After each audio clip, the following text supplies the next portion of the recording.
درنو او قدرمنو مشرانو دې تالار کې ناستو سپین ږیرو او ځوانانو السلام علیکم ورحمت الله وبرکاتہ.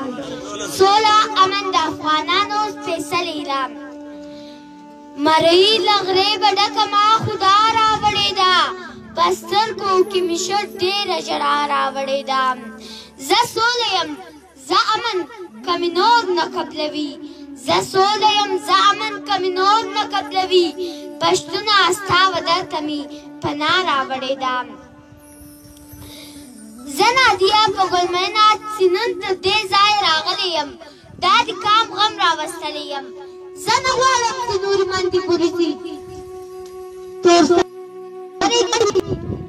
خوندې دې بې وروره شي او زما په شان ماشومان دي یتیمان. تاسو وګورئ سترګې خلاصې کړئ قومونه پر مخ لاړو او موږ په بدیو کې سره نښتي وو و اولاد ته په میراث کې دښمنۍ کرکه او نفرت پرېږدو. زه خو مې غواړم چې ښه ډېره درسره وژاړم البته په ژړا ستونزې نه هوارېږي.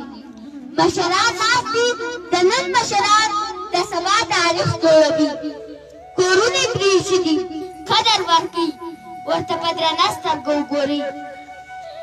نور وخت نو نه نیسم تل دې وي د پښتون یووالی.